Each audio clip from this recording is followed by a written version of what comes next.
Este es el video correspondiente a la práctica número 8. La práctica número 8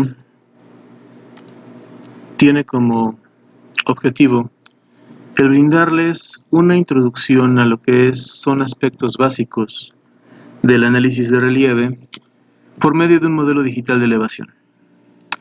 Esos aspectos básicos de lo que es el análisis de relieve utilizando un modelo digital de elevación se refieren fundamentalmente a los siguientes rubros de información que nosotros podemos obtener del tratamiento de un modelo digital de elevación. El primero de ellos son las curvas de nivel, la generación de curvas de nivel a diferentes equidistancias, a diferentes cotas. El segundo, pues, es la pendiente, la obtención de la pendiente, tanto en grados como porcentaje. El tercero, aprovechando la información que tenemos disponible en esta práctica, pues sería lo que es la reclasificación de capas temáticas raster. Esto ya algo vimos sobre ello en un video previo, según recuerdo. En este caso, pues se brindará una explicación algo más extendida, algo más completa sobre el particular. El siguiente sería la orientación de ladera.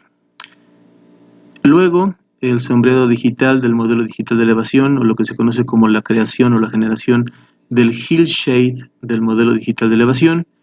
Y por último, un aspecto que no entronca, digamos, directamente con lo que es el análisis a un nivel introductorio de aspectos de relieve por medio de un modelo digital de elevación, pero me gusta incluirlo, que son rudimentos de análisis hidrográfico con un modelo digital de elevación, refiriéndose a lo que es la generación del field, la generación del flow direction o de la capa raster de orientación de flujo, del flow accumulation o la capa raster de la acumulación de flujo, del stream network o la obtención de la red hídrica local y la clasificación de la red hídrica local. En este caso, pues vamos a proponer lo que es el método de Strahler para lograr esto. Estos son los temas, estos son los aspectos, los rubros de información que iremos nosotros desarrollando en esta práctica. Voy a minimizar la guía práctica, el PDF de la guía práctica, y voy a pedir la ejecución del programa. Perdón. Una vez que el programa sea ejecutado, voy a incorporar la información con la cual vamos a trabajar, que en este caso es el modelo digital de elevación de un municipio del Estado de México, que se llama Chapa de Mota. Voy a ir a la tabla de contenidos, a capas, a agregar datos. Voy a encadenar mi carpeta de trabajo, que en este caso la tengo en el disco duro de la computadora, y es la práctica que es 1-práctica-8, es la carpeta que tiene esta denominación. La marco, verifico que en la opción de carpeta el programa me dé el acceso a la carpeta correcta, que la ruta de la carpeta esté escrita de manera correcta, doy clic en aceptar, y una vez que encadeno la carpeta me da acceso al contenido de la misma. En este caso veo pues que tengo un tema vectorial que se llama Chapa de Mota, que es la extensión, el polígono que describe la extensión del municipio, y tengo una subcarpeta que se llama dem-chapa-mota, que contiene el modelo digital de elevación del municipio. En este caso el tema shape lo voy a obviar, no tiene mucho sentido agregarlo, realmente no vamos a trabajar con él, solamente lo puse ahí pues por tener un cierto respaldo de información al respecto. Voy a ir directamente a la subcarpeta, a dar doble clic para extraer el tema raster del modelo digital de elevación del municipio, que se llama MDE. Lo marco, voy a dar clic en agregar. El programa me indica que el tema raster que yo quiero desplegar no tiene pirámides o tiene pirámides insuficientes para poder ser desplegado, construido en lo que es el data frame, la vista. Me pregunta si quiero crear esas pirámides, le digo que sí, respeto los parámetros que el mismo programa me indica y le indico que sí, que quiero construir las pirámides. Una vez que el programa construye las pirámides, me muestra ya lo que es el modelo digital de elevación del municipio de Chapa de Mota. Vamos a verificar que su proyección espacial sea la correcta. Para ello vamos a dar clic con el botón derecho sobre el tema y luego clic a la opción de propiedades. En propiedades vamos a verificar en la pestaña que se llama Source, en la pestaña que se llama Fuente, la correcta proyección de la información, en este caso en la cuadro de diálogo que se llama Property. Aprovecho el punto para ir mostrándoles algunos aspectos. En Property, pues lo que nos da es información básica, información de relatoría fundamental de lo que es el tema raster que estamos trabajando. Me indica, por ejemplo, que el tema raster está constituido por 1742 columnas distribuidas en 1268 rows o 1268 renglones o filas. Obviamente me dice lo que es el número de bandas, en este caso pues solamente tengo una, no es una imagen como tal, aunque es un formato, proviene de un formato de intercambio de imagen.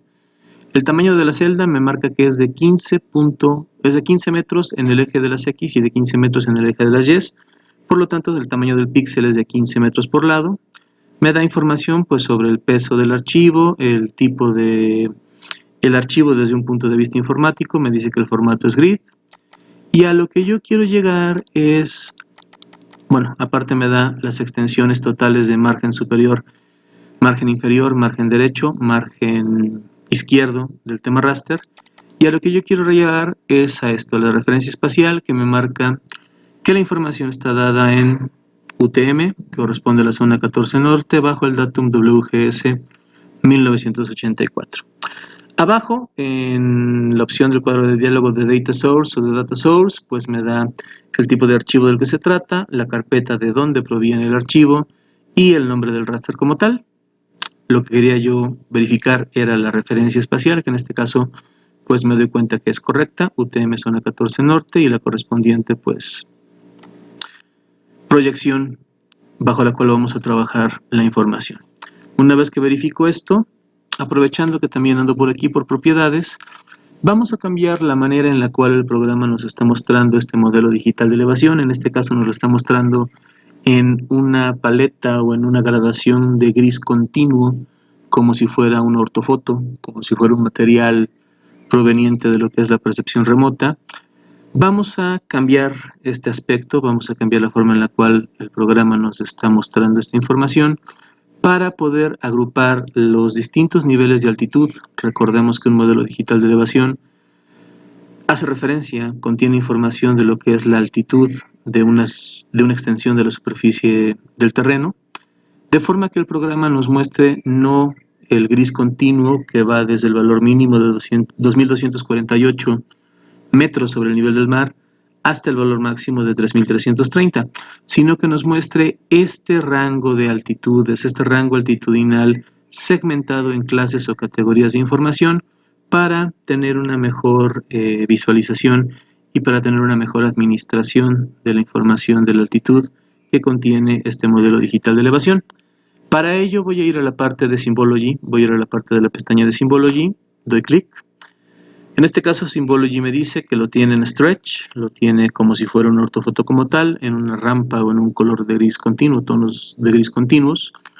Voy a modificarlo, voy a clasificar este modelo para romper ese intervalo o ese rango de valores de altitud en diferentes categorías a clases.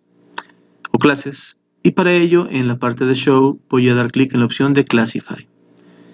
En Classify, el valor a clasificar, el campo a clasificar va a ser el campo valor, porque es el campo que contiene el valor de la altitud. Esto no es editable, está bien, tiene que ser así. Me propone el método de Natural Breaks y me propone romper 5 clases. Vamos a pedirle que, en lugar de ser 5 clases, rompa los valores en 7. Y luego que han puesto el 7 en el número de clases, van a asignarle en Color Ramp una paleta o una rampa de colores que sea de su elección. Los colores realmente son relativamente intrascendentes, pero insisto, a ustedes les gustan mucho, así que pónganle los colores que ustedes quieran. Yo voy a elegir que me lo muestre en esta, por ejemplo. No me gusta. Voy a pedir que me lo muestre en una paleta monocromática. ¿Cuál será bonita? Bueno, bonitas, realmente muy pocas. Vamos a decir que está en azules. Ya que tengo la paleta, el color ramp elegido, vemos que el programa ya ha roto las clases, las 7 clases o las 7 categorías de información, en este caso de altitud, los rangos de altitud correspondientes. Voy a dar clic en aplicar, luego voy a dar clic en aceptar y vemos cómo el programa ahora me muestra la información partiendo ese continuo de altitudes, ese continuo de elevaciones que va de 2248 a 3330 en las 7 categorías o clases de información que le acabamos de marcar al Symbology en las propiedades del tema raster. Aprovechando que tenemos aquí el tema raster del modelo digital de elevación, voy a explicar brevemente cuál es la estructura de la tabla de valores de una capa raster de esta naturaleza, de un modelo digital de elevación. Vamos a abrir la tabla de atributos del MDE, para ello vamos a dar clic derecho sobre el tema, abrir tabla de atributos, y vemos que aparece esta tabla de atributos que está conformada, está configurada por 3 campos de información, en este caso un primero que se llama Row ID, que es el identificador normal de cada uno de los registros, de cada uno de los píxeles que integran el modelo. Luego viene una columna que se llama Value. Value lo que incluye es la información sobre la elevación de ese píxel en particular.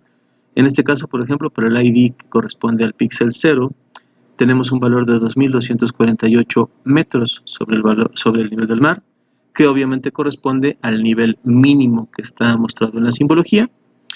Y por último tenemos una columna que se llama Count.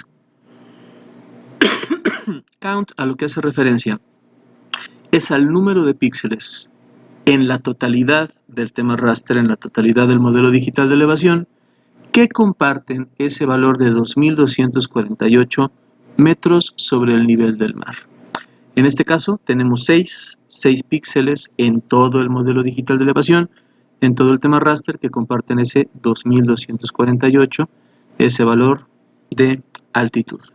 Y así iríamos por cada uno de los píxeles que tiene un valor de altitud distinto y el count correspondiente, hasta llegar, después de los 1083 que conforman nuestro tema raster, al último valor altitudinal que corresponde al píxel 1082, que es de 3330 metros sobre el nivel del mar, y el count nos indica que hay 3 píxeles en toda la extensión del modelo digital de elevación que comparten ese valor de 3330 metros sobre el nivel del mar. En este caso, esa es la información que nosotros podemos encontrar, la información que nos reseña, que nos muestra la tabla de atributos de un modelo digital de elevación. Lo más importante de todo, por supuesto, es el valor de la altitud y también el número de píxeles o el count de cada uno de los valores de altitud que están desplegados en el tema raster del modelo digital de elevación. Voy a cerrar la tabla de atributos del modelo digital de elevación y vamos a concentrarnos en el primer punto de la guía temática de esta práctica, que es la obtención de las curvas de nivel. Nosotros podemos obtener curvas de nivel de un modelo digital de elevación o provenientes de un modelo digital de elevación porque la información que contiene el modelo se refiere precisamente a los aspectos de la altimetría, de la elevación, de la extensión de la zona del área que nosotros estemos en un momento dado analizando por medio de este modelo digital de elevación. Para obtener las curvas de nivel y en general mucho de lo que se refiere al análisis, al trabajo con aspectos tanto introductorios como de mediana dificultad o incluso ya de una complejidad considerable, aspectos de relieve referidos a lo que es el uso de un modelo digital de elevación, nos vamos a dirigir predominantemente a una caja de herramientas, a una opción del ArtToolbox, que es la de Spatial Analyst Tools. Generalmente todo lo que se trabaja con un modelo digital de elevación, o mucho de lo que se trabaja con un modelo digital de elevación, pasa por algún procedimiento, pasa por alguna operación, pasa por algún proceso que está incluido en esta caja de herramientas, en el Spatial Analyst. Así que en el Toolbox vamos a buscar la opción de Spatial Analyst Tools. Damos clic en el signo de más para abrir las diferentes opciones de análisis que nos ofrece este modulito, y por el momento nos vamos a concentrar en la penúltima opción, en la penúltima cajita de herramientas, que se llama Surface. Damos clic en Surface, en el signo de más, abre las diferentes herramientas, los diferentes operandos que contiene la opción de análisis y las curvas de nivel van a ser obtenidas gracias al comando que se llama Contour. Así que vamos a dar doble clic en Contour. Contour nos muestra este cuadro de diálogo en el cual tenemos que ingresar un tema input. Obviamente el tema input tendrá que ser el modelo digital de elevación. Lo marcamos, lo señalamos y esperamos pacientemente a que el programa lo registre, lo atrape. Ya lo atrapó. Y ahora nos marca que debemos darle ruta y nombre a un archivo de salida que en este caso no será información raster. Nos marca que es un objeto de polilíneas o un objeto de líneas de arcos. Por tanto va a ser un shape, un archivo shape conformado por líneas. Vamos a darle la ruta de salida y el nombre. En la carpeta del browse, en el botoncito del browse, le vamos a dar la salida obviamente a lo que es la carpeta de trabajo, que es la carpeta de la práctica número 8, la marcamos, y en este caso vamos a generar por principio de cuentas unas curvas de nivel, digamos, relativamente generalistas, relativamente muy espaciadas, para ver cuál es el aspecto que adoptan respecto a lo que es el modelo digital de elevación como tal. Vamos a marcar por principio de cuentas curvas de nivel a cada 100 metros. A una equidistancia de 100 metros, así que el nombre que le asignaremos a este tema que estamos generando será C de curvas, N de nivel, guión bajo, 100M, o sea, las curvas de nivel a 100 metros. Damos clic en salvar. Ahora hay que informarle al programa cuál va a ser el intervalo, la equidistancia de esas curvas. Le decimos que queremos que sea cada 100 metros. Y vienen dos opciones adicionales, el Base Contour y el C-Factor.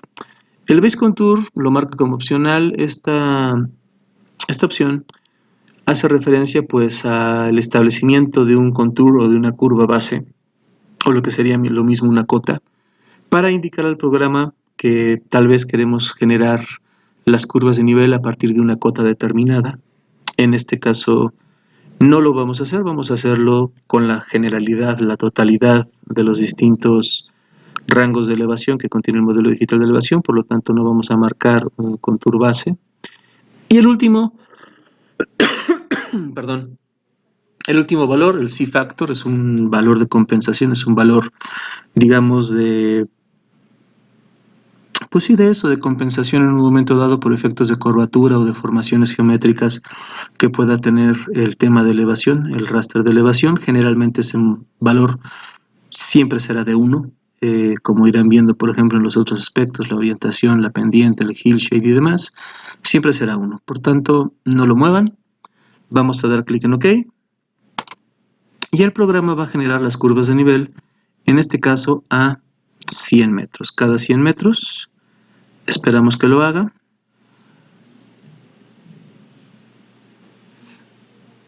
Ya nos informa que ha terminado la operación, contour con éxito.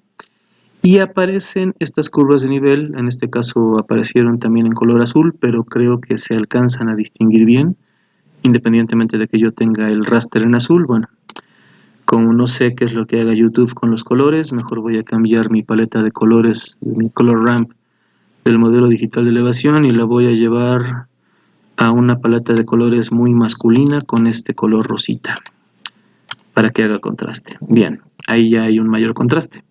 Vemos en rosa lo que es la extensión del modelo digital de elevación y en azul las curvas de nivel que hemos marcado a una distancia de 100 metros. Vemos pues que se ajustan de alguna u otra manera al delineado de las diferentes clases o las diferentes categorías de elevación que estamos nosotros marcando. En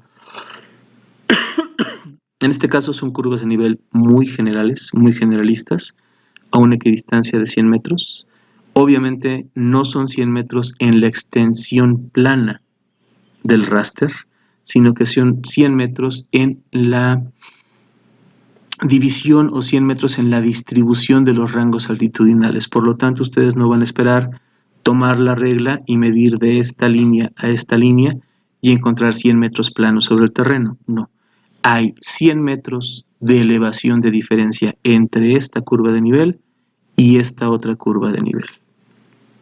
Hecha esa aclaración, vamos a probar obtener las curvas de nivel, digamos, a una equidistancia mucho menor, a una equidistancia pues que ya sería más útil para un análisis geomorfológico, una situación, una cuestión de aplicación ya más directa. Vamos a probar curvas de nivel cada 10 metros, también para que vean cómo se modifica en un momento dado, cómo se altera lo que podría ser la interpretación visual de la información del modelo digital de elevación cuando se utilizan curvas de nivel a un intervalo o a una equidistancia mucho menor. Vamos a ir otra vez a Contour, doble clic. El input sigue siendo el modelo digital de elevación y ahora vamos a darle salida y nombre a un tema de curvas de nivel CN-10M, o sea, curvas de nivel a 10 metros. Pueden dejarle en un momento dado sin el SHP o poner el SHP, da lo mismo, dan clic en salvar. En este caso, como el intervalo del contour o de la curva de nivel tenemos que marcar 10, el base contour o el contour o la curva base se queda en 0 y el factor Z sigue quedándose en 1. Damos clic en OK, el programa lo va a generar y vean que la diferencia es abismal. Tener curvas de nivel de 100 metros a tener curvas de nivel de 10 metros. Ahora, sobre esto ustedes podrán decir, bueno, 10 metros pues está muy bien, es digamos como que el mejor material de análisis que nosotros podemos obtener y por supuesto me va a servir mucho más una base de curvas de nivel a 10 metros a una base de curvas de nivel a 100 metros. Sí y no. Por supuesto, las curvas de nivel a 10 metros nos dan una orientación o nos dan, digamos, la posibilidad de discernir o de analizar visualmente a mucho detalle lo que es, digamos, lo relacionado a la topografía del lugar, dependiendo obviamente de la extensión de ese lugar y también dependiendo de incluso el nivel zoom óptico que nosotros apliquemos al tema. En este caso, por ejemplo, estas curvas de nivel a 10 metros para analizar desde este zoom, desde esta visualización, aspectos topográficos de esta región o de esta zona, no me sirven de absolutamente nada. ¿Por qué? Porque en esta parte de aquí, de aquí, de aquí, tengo un sobrediagramado espantoso. Yo tendría en un momento dado que hacer mucho zoom, tendría que hacer, digamos, encuadres muy finos, muy específicos en cada una de las zonas del lugar para que estas curvas de 10 metros me dijeran algo sobre lo que es el perfil topográfico y en todo caso la geomorfología de lo que es esta zona. Obviamente pues las curvas de 100 metros son muy generalistas, pero no necesariamente obteniendo curvas de nivel 100 a 10 metros, a 5 metros, a 20 metros, eso en automático va a potenciar o va a mejorar nuestra capacidad de análisis de una extensión determinada. En este caso, pues el criterio tiene que ser un criterio funcional y un criterio, por supuesto, orientado al objetivo que se esté persiguiendo en el trabajo que se está haciendo con un sistema de información geográfica. Veo, por ejemplo, pues que aquí me diagrama lo que es muy bien todo lo que sería lo necesario en un momento dado incluso para caracterizar geoformas. Por ejemplo, aquí en esta parte se ve muy clarito en un momento dado cómo está el perfil topográfico de este punto. También aquí se ve muy clarito en un momento dado incluso lo que es, digamos, la insinuación o la delimitación de lo que sería esta pequeña elevación que se levanta por aquí. Está muy bien, es útil en este zoom para los propósitos que se plantean en un momento dado que les acabo de decir, pero si yo en un momento dado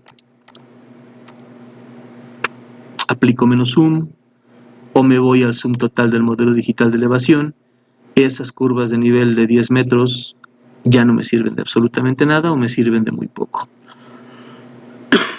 Cuando se trabaja con un modelo digital de elevación y se trabajan aspectos, por ejemplo, de lo que es la caracterización geomorfológica o lo que tiene que ver con el perfil topográfico de una zona en particular, o bien, por ejemplo, las diferentes relaciones que existen entre los ambientes de depósito con la altimetría, con el incluso con lo que es la diagramación o la obtención de geoformas, no se trabaja con una sola base de curvas de nivel, sino que se hacen curvas de nivel a distintas equidistancias para poder ir aproximando el análisis. Son, digamos, trabajos de gabinete, son trabajos de análisis que se llaman de gradiente. Eso implica que pues uno va particularizando la información que va generando y que va obteniendo a través pues de la generación de varias bases de información de curvas de nivel, cada una pues, cada equidistancia, desde la más general hasta la más específica, tiene su aplicatividad, tiene su razón de ser y obviamente pues tiene su importancia en lo que es y su dimensión en lo que es un estudio geomorfológico. Lo mismo aplica en un momento dado para un estudio hidrológico, hidrográfico. No se trabaja únicamente con una sola opción, una sola versión de este tipo de insumos, de este tipo de materiales, sino que se trabajan con varias y pues cada una de ellas tiene su utilidad, tiene su propósito y tiene su destino en lo que es la consecución de los objetivos de trabajo. Esto es muy sucintamente, muy en grosso modo lo que les puedo platicar de las curvas de nivel. Ustedes obviamente van a desarrollar esta práctica y van a ir aprovechando el material de esta práctica y las operaciones que vayamos ejecutando para entregar un reporte. En este caso van a trabajar en ese reporte sobre esta misma información. No les voy a hacer llegar un juego cartográfico distinto, sino que ustedes van a ir llenando su reporte y haciendo las actividades que les propone el reporte conforme ustedes vayan avanzando en lo que es el desarrollo de esta práctica grabada. Voy a despintar las curvas de nivel, por el momento nos vamos a olvidar un poquito de ellas. Voy a regresar a ellas cuando veamos el sombreado digital, el Hillshade, para que asocien visualmente lo que les puede ofrecer las curvas de nivel con lo que es el sombreado digital del modelo digital de elevación. Por el momento las voy a borrar, solamente a borrar, no las elimino, solamente las despinto, digamos. Y vamos al siguiente tema de nuestra guía, que es la obtención de la pendiente.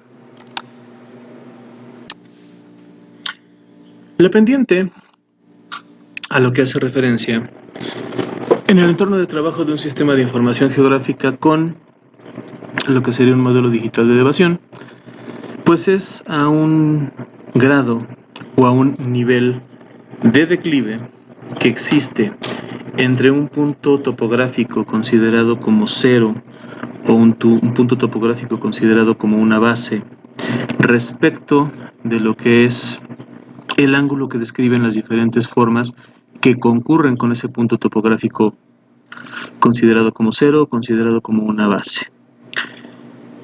Con lo que se obtiene, o lo que se obtiene del cálculo de la pendiente, pues sencillamente es un nivel de declive o una inclinación que se da respecto a ese punto topográfico cero o ese punto topográfico considerado como un valor de base.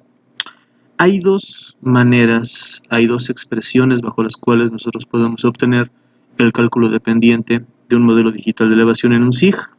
Podemos obtener el cálculo de la pendiente en grados o podemos obtener el cálculo de la pendiente en porcentajes. En este caso vamos a probar ambas modalidades y utilizaremos la pendiente en porcentajes para abordar el punto posterior, que sería el de las reclasificaciones. Perdón. Vamos a obtener, por tanto, por principio de cuentas, la pendiente en grados de nuestro modelo digital de elevación. En este caso, la obtención o la generación de la pendiente involucra para nosotros la creación de un tema raster nuevo. Como vamos a crear un tema raster nuevo, será entonces necesario que nosotros generemos en la carpeta de trabajo la subcarpeta correspondiente donde quedará guardado ese tema raster de la pendiente. En este caso, por principio de cuentas, la pendiente en grados. Cuando generemos la pendiente en porcentajes, también deberemos crear su subcarpeta. Recuerden que la administración de la información raster así lo exige por la existencia de la subcarpeta info con esos archivos que siempre serán homónimos entre carpeta info y carpeta info. Por tanto, pues vamos a crear la subcarpeta correspondiente en la carpeta de trabajo. En este caso le voy a poner que quiero una nueva carpeta y como nombre a la carpeta le voy a poner pendiente-grados, para que ahí quede guardado el tema raster de la pendiente en grados. Minimizo y ahora sí voy al procedimiento como tal. Seguimos en la opción de Surface del Art Toolbox en la caja de herramientas. Vamos a dar doble clic en la opción que se llama Slope. En Slope aparece este cuadro de diálogo que nos pide un tema Input Raster, que en este caso es el modelo digital MDE. Nos pide que le demos ruta y nombre a un raster de salida. Vamos a llevarlo a la subcarpeta que acabamos de crear, que se llama pendiente grados. Y vamos a ponerle como nombre pend de pendiente-grados de grados. Nos informa que va a guardarlo como un dataset raster, eso es correcto. Damos clic en salvar. Y luego tenemos que indicar al programa cuál va a ser el measurement, cuál va a ser el parámetro de medida para obtener la pendiente. En este caso, como les decía hace un momento, hay dos opciones, grados, degree, o porcentaje, percent rise. En este caso, el primero que creamos es grados, degree, y vuelve a aparecer el factor Z que está marcado en 1.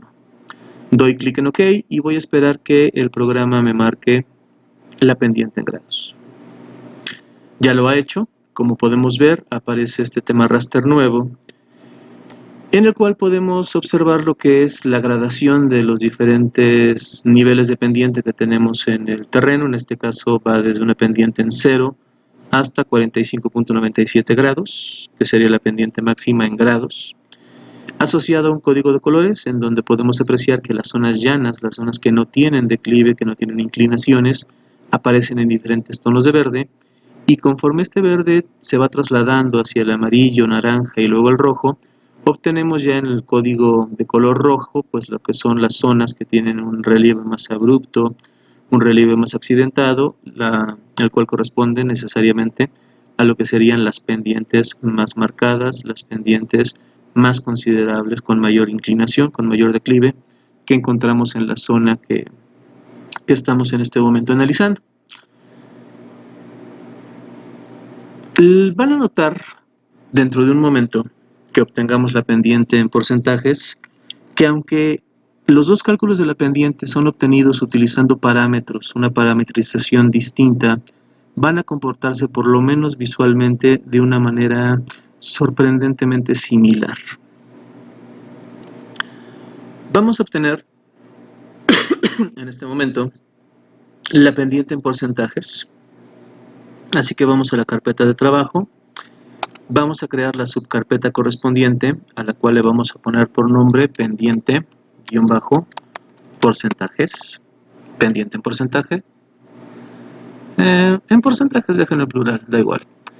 Minimizo y voy a la misma ruta, voy de nuevo en Surface a perdón, la parte de Slope. El input es el modelo digital de elevación de nueva cuenta. El output lo voy a llevar en Browse a la carpeta de trabajo y a la subcarpeta correspondiente que es pendiente porcentajes. Doy doble clic y como nombre lo voy a dejar pend de pendiente-pctj, que sería un acrónimo de porcentajes. El nombre es pend-pctj. Clic en salvar. En el measurement, en lugar de degree, le voy a marcar al programa que lo quiero en percent rise y el valor de Z es el mismo, 1. Doy clic en OK. Va a generar la pendiente en porcentajes. Ha aparecido ya el tema raster de la pendiente en porcentajes. Y si yo voy, digamos, pintando y despintando el de porcentajes sobre el de grados, van a ver que las diferencias son mínimas realmente, aunque están ambas pendientes obtenidas en una parametrización diferente. Una cosa son grados, otra cosa son porcentajes. Por lo menos de entrada, la pendiente como tal que se obtiene, sin reclasificar ninguna de las dos, vemos que se distribuye, los rangos, los intervalos se distribuyen más o menos de manera igual en ambos resultados. ¿Cuándo se tiene que obtener pendiente en grados y cuándo se tiene que obtener pendiente en porcentajes? Depende obviamente de lo que es la aplicación de la información. En un momento dado, si ustedes se van a dedicar esta información a lo que es un estudio geomorfológico para la obtención o la delimitación de geoformas, un estudio hidrológico, gehidrológico, hidrográfico para lo que es el análisis de pues los diferentes rasgos de esa naturaleza que concurren en el terreno. Si ustedes van a dedicar esto con una aplicación netamente topográfica, perfiles topográficos, estudio de la altimetría y demás, van a elegir generalmente siempre obtener la pendiente en grados. En cambio, si ustedes van a dedicar esta información a otro tipo de estudios, como puede ser, por ejemplo, todo lo que tiene que ver con riesgo geológico, lo que ustedes conocen como riesgo geológico, que de riesgo no tiene nada y de geológico muy poco, pero pues eso ya es una materia de discusión.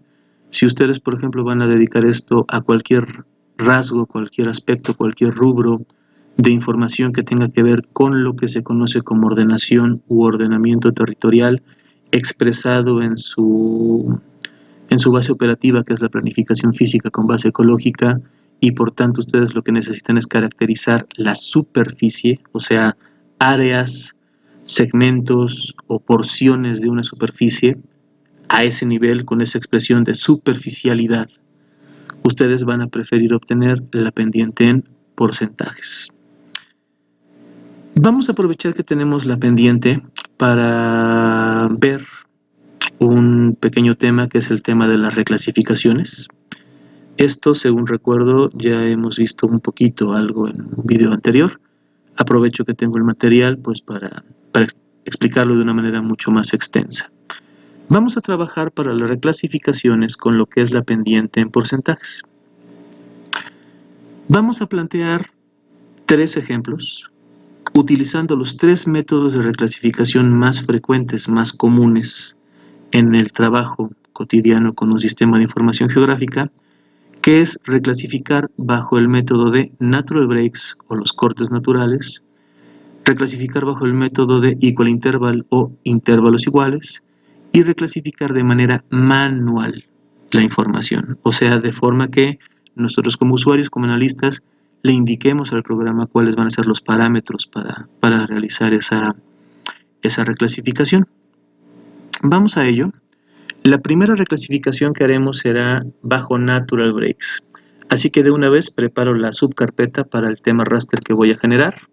Voy a la carpeta de trabajo, pido una nueva subcarpeta y a esta subcarpeta le voy a poner por nombre reclass de reclasificación, P de la pendiente, NB. O sea, la reclasificación de la pendiente en natural breaks. La creo, minimizo y ahora sí vamos a la reclasificación. En este caso, el comando necesario para la reclasificación no se encuentra en la cajita de Surface, sino que tenemos que ir a una cajita que está arriba que se llama Reclass. Así que damos clic en el signo de más en Reclass y vamos a ir a la antepenúltima opción que se llama Reclassify. Damos doble clic en Reclasificar, Reclassify. Nos pide un input.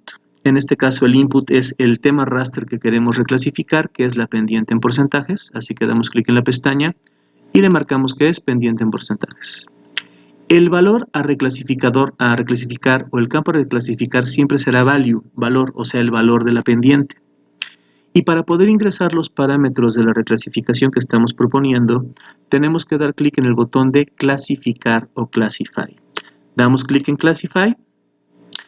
En este caso, vamos a pedir al método que aparece por default, que son natural breaks, 5 clases. Así que en la opción de clases marcamos el número 5.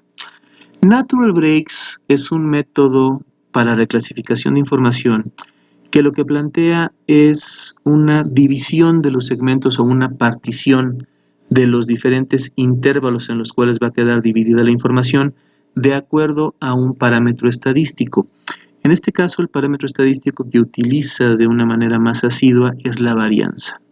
Esto significa que de un valor estadísticamente representativo de una clase de información, que en este caso habitualmente es la mediana o la moda, no es la media aritmética, la mediana o la moda, va a tomar el criterio de una distancia de una varianza, la varianza es un método estadístico, para poder determinar cuántos píxeles, cuántos valores de pendiente caen en esta primera clase y cuántos se alejan una varianza de ese valor estadístico nominal representativo para ser desechados de esta clase e incluidos en la siguiente clase. Y así sucesivamente hasta integrar las distintas clases, el distinto número de clases que nosotros le estamos pidiendo al programa. En este caso le pedimos 5 y en la gráfica de distribución nos muestra cómo van a ir agregándose o cómo va a ir agregándose el volumen de píxeles en esas 5 clases que nosotros estamos pidiendo. En este caso, por supuesto, pues en las primeras clases vamos a tener un mayor número, una mayor frecuencia de píxeles. ¿Por qué? Porque son las clases de pendiente que son más representativas, que en este caso corresponderían a las zonas llanas. Y para las dos últimas clases, en específico la última clase, vemos que la distribución de los píxeles es mucho menor. ¿Por qué? Porque obviamente hay mucho menor terreno, mucha menor extensión que corresponde pues a zonas de pendiente pronunciada, a zonas que tienen declives o inclinaciones muy marcadas, que corresponden a su vez pues a partes o porciones de relieve muy abrupto. Vamos a darle clic en OK. Ya hemos ingresado los parámetros. Aquí nos marca los break values, o sea, los valores marcados en la línea azul en la gráfica de distribución, que son los indicadores para romper una clase y comenzar la otra clase o categoría. Damos clic en OK. Ya que planteamos los parámetros de la reclasificación, tenemos que darle salida al tema raster que vamos a generar, por lo tanto damos clic en Browse aquí.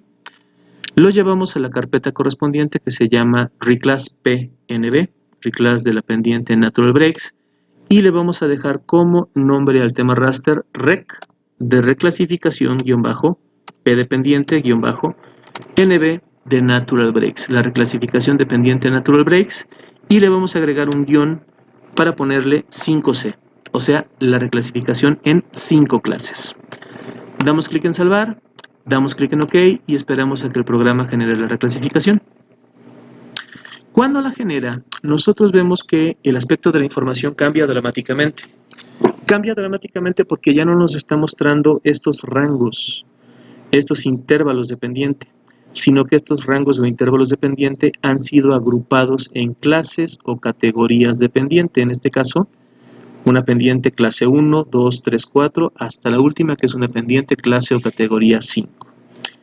En este caso ya no nos muestra los valores de la pendiente, o sea, de 0 a 7.3%, de 7.3% a 15.41% y demás. No, porque la información ha sido reclasificada y el programa sobreentiende que nosotros como usuarios, que nosotros como analistas, conocemos esos rangos, conocemos esos natural breaks o esos valores de quiebre que nos marca la generación de la clase 1 y su rompimiento para la generación de la clase 2 y su rompimiento para la generación de la clase 3 y así sucesivamente hasta la clase 5, que pues sencillamente hacen referencia a lo que son los valores de las líneas azules de los natural breaks que yo les marcaba en la gráfica de distribución en el cuadro de diálogo de la operación. De esta manera, la información que nosotros tenemos aquí, pues son las clases o categorías de pendiente que nosotros le marcamos, le pedimos al programa generar, y si abro yo su tabla de valores, lo que veré es lo siguiente. Voy a ver un row ID, que es el identificador de cada una de las clases, un valor de value, que hace referencia a las 5 clases que acabo de reclasificar, y una columna con un valor de count, que hace referencia al número de píxeles que quedaron contenidos en cada una de las clases. Recuerden que un modelo digital de elevación es un tema raster y la estructura fundamental del raster es el píxel. El píxel es la unidad homogénea de información de un tema o de una capa temática raster. En un modelo digital de elevación, por supuesto, cada uno de los píxeles tiene asociado, tiene sobrescrito un valor de altitud. En este caso, pues en un tema de pendiente, cada uno de los píxeles tiene sobrescrito un valor de pendiente. De manera tal que veo que en la clase 1, que son las pendientes más llanas, las pendientes más suavecitas, tenemos un total de 444.154 píxeles, y así iríamos cada una de las clases hasta llegar a la clase 5, que representa las pendientes más abruptas, en la cual tenemos 83.441 píxeles. Ya que hemos descrito la estructura de la tabla de atributos de este tema raster reclasificado, aprovecho para reiterar o aprovecho para volver a mostrar cómo se obtienen las gráficas de frecuencia de un tema raster. En este caso es parte de lo que se les pide en el informe, en el reporte de esta práctica. Nosotros vamos a contabilizar la frecuencia de las clases, o sea, la frecuencia de los valores del value que me representa cada una de las clases o categorías, en este caso dependiente, que yo he reclasificado. Para obtener esas gráficas de frecuencias vamos a ir a las opciones de la tabla, que es el primer botón, y luego vamos a buscar la opción que se llama crear gráfica. En crear gráfica, por ejemplo, vamos a probar con un tipo de gráfica de barras verticales. La tabla del tema, pues obviamente es la tabla del tema de reclasificación que estamos trabajando. Y el campo de valor que vamos a obtener en la gráfica es el que se llama value. O sea, los diferentes valores, las diferentes clases o categorías de pendiente que nosotros estamos trabajando. Y para que la gráfica nos muestre pues esta información, en el campo de valores lo que debemos agregar es la opción del count, que es la cuantificación del número de píxeles de cada uno de esos valores. Así que de value cambiamos la opción a count, y en el eje de las X, en este caso lo que queremos mostrar pues son esas clases o esas categorías, esas 5 categorías o clases de información. Así que en el eje de las X le vamos a mostrar o le vamos a indicar al programa que queremos el valor de value. De esta manera lo que tenemos abajo pues son las 5 clases de pendiente que tenemos reclasificadas en el tema raster, y arriba el count, o sea la frecuencia de píxeles de cada una de las clases, de manera que la gráfica pues ya se ajusta a lo que nosotros tenemos en el tema raster. Ya tenemos pues que la clase 1 de pendientes más suavecitas es la que tiene mayor frecuencia, y así sucesivamente hasta la clase 5, que corresponde a las zonas o a las porciones de terreno que tienen un declive o una inclinación mucho más marcada, que ya tiene una mucho menor frecuencia de ocurrencia en el tema raster reclasificado. Una vez que ya tenemos pues la información dispuesta, ustedes pueden jugar, por ejemplo, con las opciones de colores, con las opciones de estilo de cada una de las barras de información de la gráfica. Eso ya lo verán para su reporte, eso es libre. Daríamos clic en siguiente. En este caso, pues también ustedes pueden agregarle un título, agregarle un pie de página, un pie de figura, graficarlo en tercera dimensión, ponerle una leyenda, ya sea al count o al value distinta de lo que aparece. Son opciones que ya vimos en un momento en un video, en una práctica grabada anterior. Le darían clic en Finish, y esta gráfica pues ya trabajada con un título bonito y demás, con detalles, lo que harían pues sería exportarla como una imagen. Para exportarla darían clic en el botón derecho del mouse sobre el cabezal de la gráfica, y luego irían a la opción de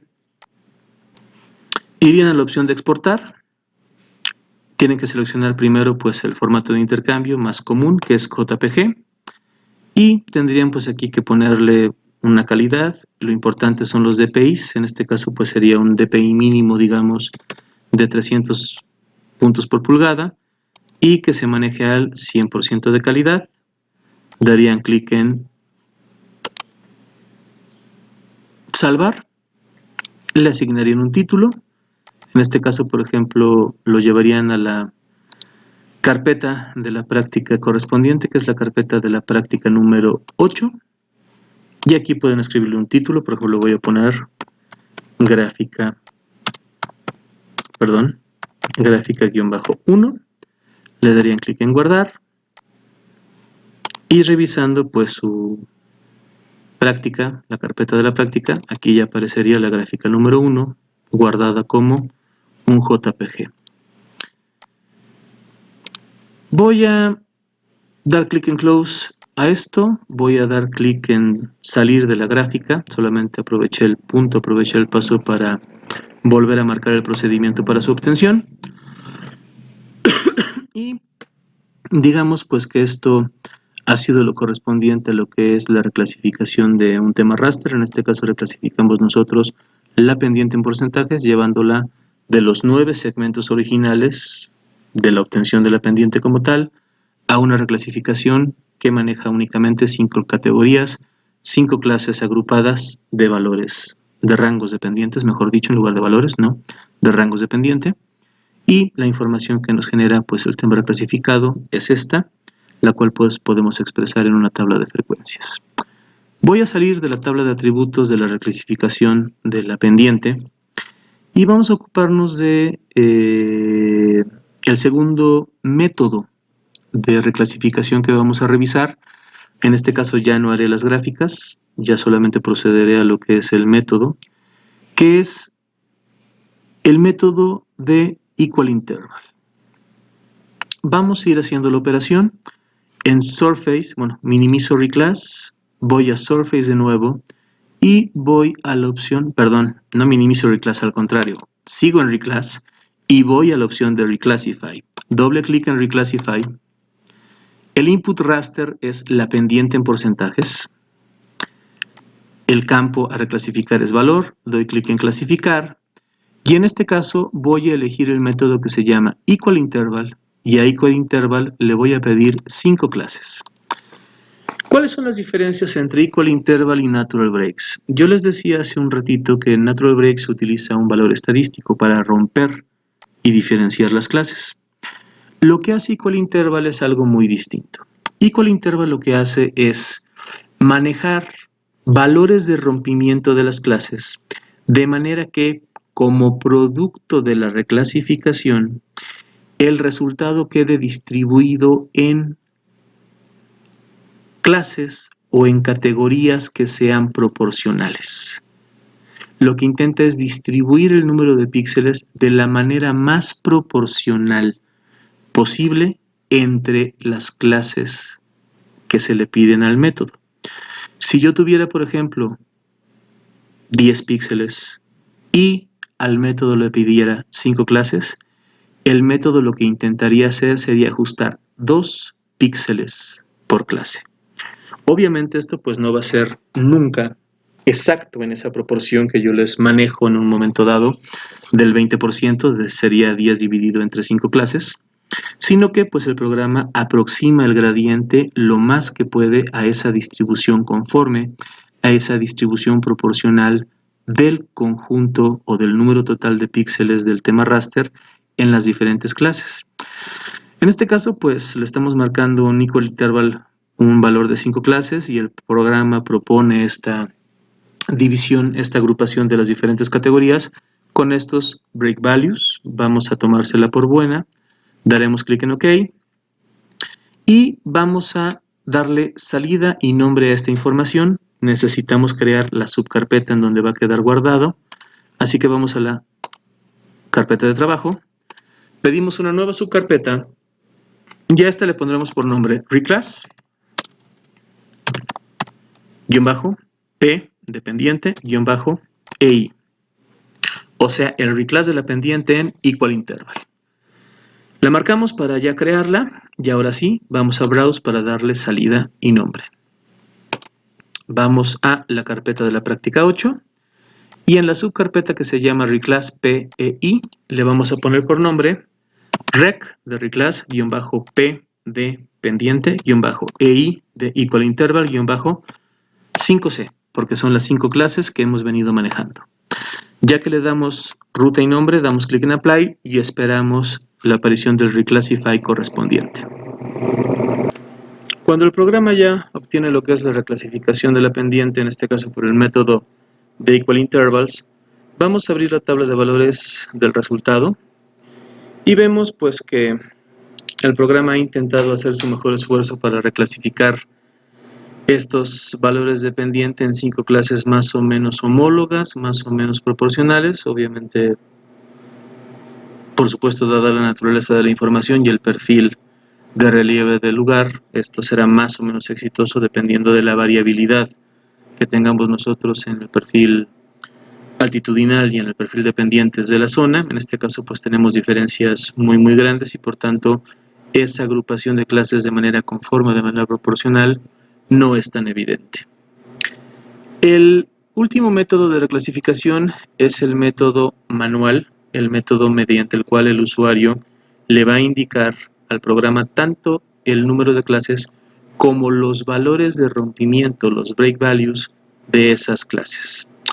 Vamos a probar un ejemplo. Vamos a crear la carpeta de una vez, la subcarpeta donde va a estar guardado.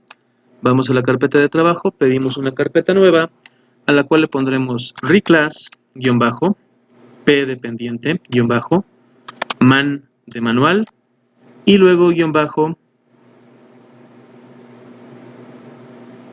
así como tal.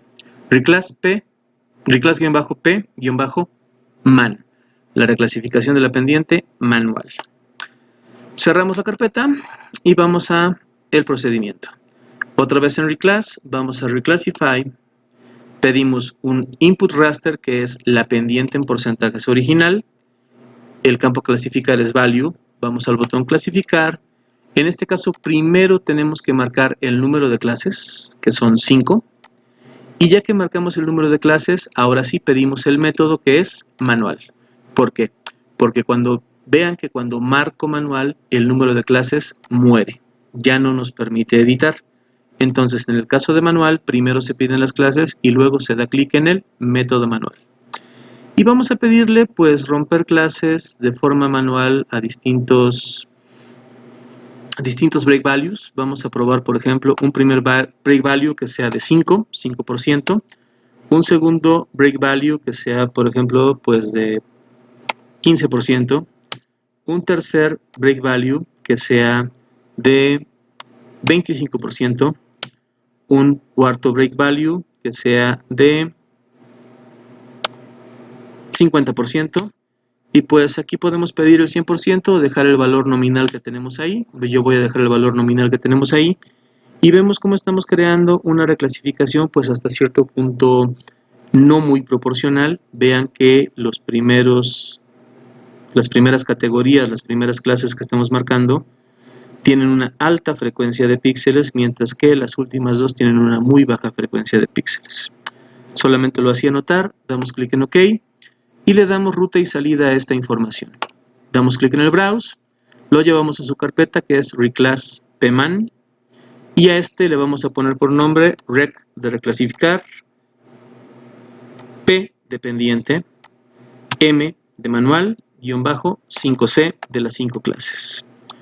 Clic en salvar, damos clic en OK y vamos a generar la clasificación manual. Aparece ya y vemos pues que se parece un tanto a Natural Breaks, no se parece obviamente a lo que es la parte de el equal interval. Aquí tenemos la reclasificación y si abrimos la tabla de valores pues vamos a ver esto, lo que les marcaba.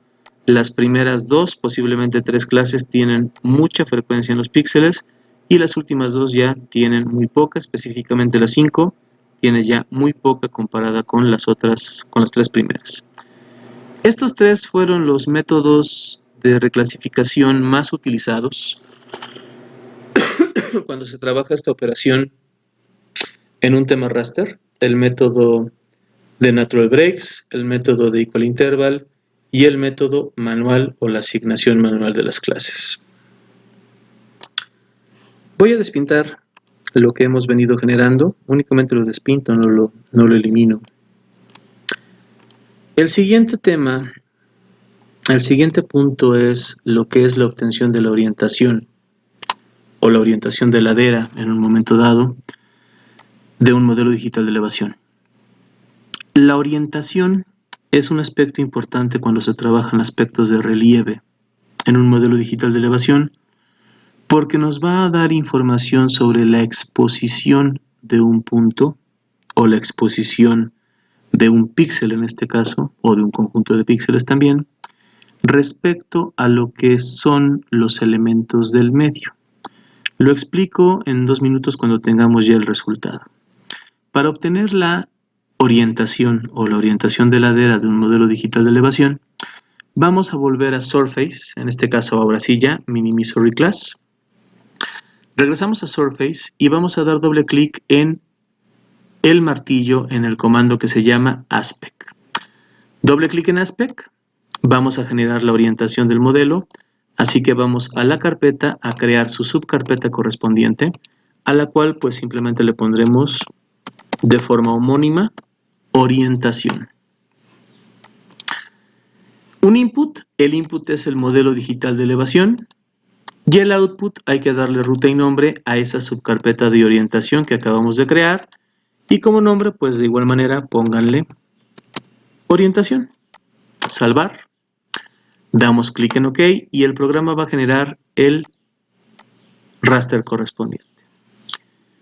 Cuando lo genera, vemos que ha creado esta capa raster, cuya estructura de información es la siguiente. Tenemos un código de colores asociado a un punto, a lo que nosotros llamaríamos un punto cardinal.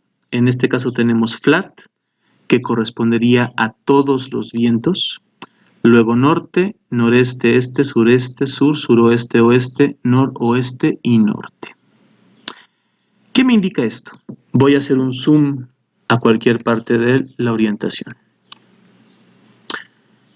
Lo que me indica esto es lo siguiente. Lo que me indica es que si yo dejo el mouse aquí, poso el selector sobre este píxel está en color azul, lo que me indica que el píxel sobre el cual estoy posado tiene una orientación predominante hacia el oeste. Por tanto, estará expuesto a todos los factores del medio que estén en esa misma orientación, hacia el oeste. Van a notar que además del color y del punto cardinal, cada uno de los valores, cada uno de las orientaciones que marca el tema de orientación, está asociado también a un segmento en una circunferencia o en una esfera, que va a ir obviamente del 0 en el primer valor de norte hasta el 360 en el segundo valor de norte. Esto hace referencia a un concepto que se llama intervisibilidad. Esto necesitaría yo que lo pensaran en tercera dimensión, no en 2 dimensiones. Y a lo que se refiere es básicamente a que si yo me sitúo en el punto en el cual tengo el mouse, en el continuo del terreno, yo voy a poder observar todo lo que esté en orientación o con dirección norte, perdón, no era norte, lo que les decía era oeste, disculpen, oeste, west, el azul fuerte, oeste, de forma que todo lo que está hacia el oeste, yo puedo verlo, y todo lo que está hacia el oeste puede verme a mí, sin que entre los dos se atraviese un accidente topográfico, una geoforma o algo relacionado al relieve que impida la perfecta intervisibilidad entre este punto y lo que sería el horizonte o, como dirían los antiguos, mirando en lontananza. En este caso, insisto, me equivoqué, disculpen, no era norte, era oeste porque está en color azul. Si yo coloco, por ejemplo, el mouse en algún punto de aquí, en este verde, es lo mismo. Este punto en el cual yo tengo colocado el mouse tiene una orientación preferencial hacia el sureste. Por tanto, está expuesto a todos los agentes del medio que tengan esa misma orientación, sureste.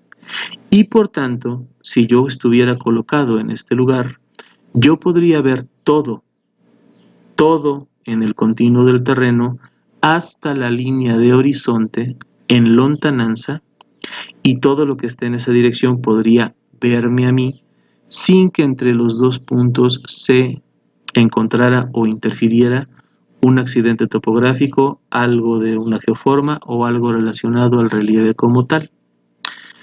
El cálculo de la exposición o la orientación en este caso Es importante cuando se trabaja con el relieve porque dependiendo de la ubicación del punto, hay orientaciones de ladera que están más expuestas, por ejemplo, a los agentes climáticos o a los agentes hidrometeorológicos, como son el viento y la lluvia, predominantemente.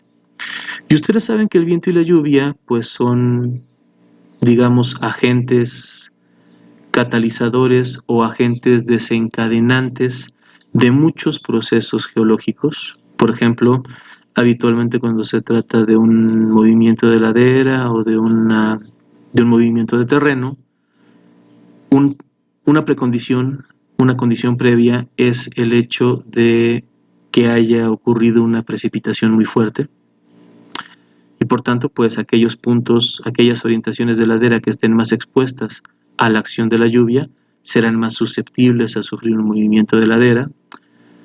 También pasa lo mismo en los incendios, por ejemplo, hay orientaciones que están más sujetas, más expuestas a lo que es la insolación y también el efecto del viento. Por tanto, pues hay orientaciones de laderas que están más expuestas a lo que es la ignición, el inicio de un incendio forestal. Generalmente en nuestro país, al estar ubicado en el hemisferio norte y de acuerdo a la ubicación geográfica que tenemos, las laderas más expuestas a esas condicionantes o a esos agentes climatológicos, hidrometeorológicos, van a ser las que están hacia el sur y el sureste. De alguna u otra manera, pues esas orientaciones van a ser las más expuestas a los agentes del medio y por tanto pues van a ser las más susceptibles a la ocurrencia de diversos fenómenos hidrometeorológicos, físicos, geológicos, incluso también ecológicos o biológicos, que pueden significar la ocurrencia o el desencadenamiento o el desarrollo de un escenario de desastre. Por eso es importante el cálculo y el estudio de la orientación de ladera en un modelo digital de elevación, por estas situaciones que les he venido planteando en los últimos minutos. Voy a regresar la extensión total del tema de orientación al Zoom to Layer y vamos al siguiente aspecto a trabajar, que es la obtención del modelo digital de elevación, el Hillshade de el modelo digital de elevación. Vamos a la carpeta de trabajo. En la carpeta de trabajo vamos a crear su subcarpeta, a la cual le vamos a dejar como nombre únicamente eso, Hillshade. Y vamos al Hillshade, a la creación del Hillshade. Déjenme verificar que sea lo que sigue. Sí, sí es lo que sigue. El Hillshade lo vamos a encontrar otra vez en Surface. Y vamos a dar doble clic en la opción de Hillshade. El tema input es el modelo digital de elevación como tal. El output es el Hillshade. Vamos a dar clic en el navegador para llevarlo a su subcarpeta correspondiente. Y como nombre pues le dejaremos el mismo, Hillshade. Clic en salvar. Hay dos valores, el del azimut y el de la altitud. Déjenlos como están en 315 y 45. Una vez que obtengamos el Hillshade, voy a regresar a esto para explicarles a qué se refieren. Damos clic en OK y va a generar el sombreado digital. Aquí está. Bien. El sombreado digital del modelo digital de elevación es un elemento, un insumo, un material muy importante porque nos brinda una percepción tridimensional de la superficie. Realmente es una percepción bidimensional porque la tridimensionalidad es algo todavía teórico en un sistema de información geográfica, es algo teórico todavía. Digamos que nos brinda un aspecto, una sensación de 2 dimensiones y media, que es suficiente para que nosotros caractericemos muchos rasgos del relieve en una zona. Por principio de cuentas, pues podemos desde ya vislumbrar información muy importante respecto a las geoformas. Vemos, por ejemplo, que podemos distinguir esta elevación que está por aquí, sin necesidad de hacer zoom, esta caldera de colapso que está aquí, que es muy clara, de hecho, véanla, incluso está muy bonita. Vean cómo está marcada la caldera de colapso. Y también vemos los rasgos de la red hidrográfica posterior que se desarrolló obviamente después de la ocurrencia de este colapso. Regreso al zoom, insisto, podemos ver datos sobre el pequeño cerrito, la pequeña elevación que está acá, esta colinita que está descrita. Voy a buscar algunos otros rasgos, por ejemplo, vean aquí cómo hay un cuerpo de agua, se ve claro. Este cuerpo de agua generalmente, pues por la extensión, debe pertenecer a una presa o a un vaso acumulador. Vemos pues las zonas que tienen un relieve más plano, un relieve más simple, menos, digamos, como que menos interesante para lo que son los fenómenos para lo que son los efectos de caracterización. Vemos también pues muy bien descritos lo que son los rasgos generales de la red hídrica local de la zona, y de esta manera pues a través de un hillshade nosotros podríamos ir revisando, ir caracterizando de manera visual diferentes aspectos sobre las geoformas y sobre distintos rasgos geológicos que concurren en un área. De igual manera, pues prácticamente cualquier rasgo que tiene una orientación o tiene una dirección específica, por ejemplo, fracturas, fallas, si se expresan a una profundidad conveniente, nosotros podríamos caracterizarlas a través del modelo digital de elevación e incluso posteriormente digitalizarlas para poder crear esa capa temática. En fin, el modelo digital de elevación es un insumo, es un material muy importante, muy sencillo, muy fácil de obtener y a la vez que nos brinda pues una variedad y una riqueza de información considerable respecto a diferentes aspectos de lo que es el estudio del relieve. En este caso, pues el municipio, aunque tiene un relieve de alguna u otra manera variado, pues salvo lo que es esta parte de estas colinas por acá, de la colina que se manifiesta a este lado, la elevación que tenemos acá y la calderita de colapso que tenemos acá, o la zona de colapso que tenemos acá, no sé si es una caldera, pero es una zona de colapso, no ofrece pues mucho más cosas. Vemos que hay mucha extensión, mucha parte plana. Aquí por ejemplo tenemos pues una divisoria de aguas que también aparentemente es bastante clara, y aquí tenemos pues los diferentes rasgos que se fueron generando a partir de esa divisoria de aguas. Les decía que esa información sobre el azimut y la altitud la explicaba posteriormente. Voy a ello. No es necesario que ustedes lo hagan, únicamente lo voy a volver a abrir para poder explicar. Voy a Hillshade y aparecen estos dos valores, el valor del azimut y el valor de la altitud. ¿A qué hacen referencia estos valores? El valor del azimut hace referencia a... Voy primero con el valor de la altitud mejor. La altitud hace referencia a la teórica hipotética posición de un agente emisor de luz para la generación de las sombras. Por eso se llama Hillshade. Shade es sombra. En este caso marca un valor de 45. Por lo tanto, esa hipotética fuente de iluminación, que presumiblemente sería el Sol, estaría en una posición de 45 grados respecto al punto topográfico cero del terreno, de manera que todas las sombras que genera el hillshade están mediadas por esa altitud de 45 grados. En teoría, esos 45 grados, geométricamente, describen o generan sombras perfectas, sombras cuya superficie, cuya extensión es proporcional a la extensión y a la altura de la forma que la está originando. ¿Qué sucedería si nosotros este valor de altitud lo llevamos a 90 grados? Lo que sucedería es que el Sol o esa fuente de iluminación en esos 90 grados simple y sencillamente no produciría sombras. Este valor de altitud puede ser modificado desde los 0 hasta los 90 grados, obviamente. Generalmente, insisto, este valor de 45, el valor intermedio, se considera como el ideal para la generación de una sombra.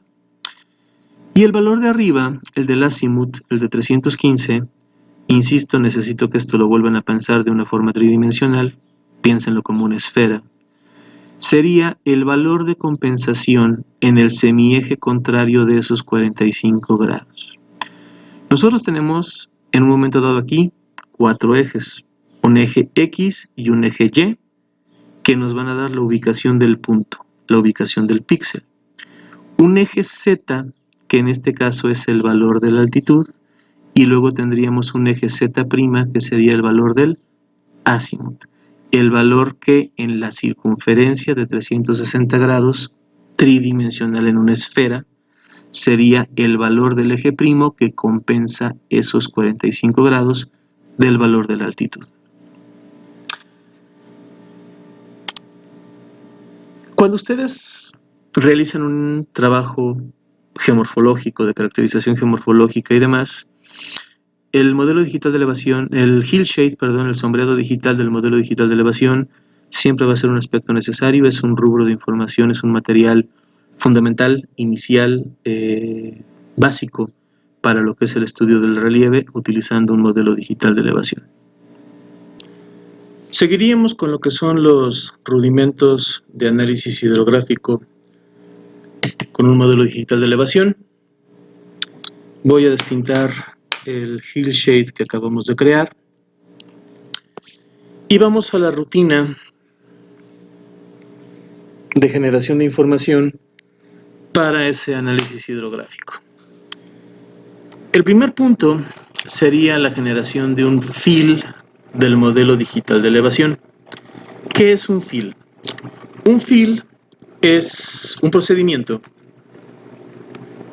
cuyo objetivo es reducir o limitar las fuentes de error de información en un modelo digital de elevación.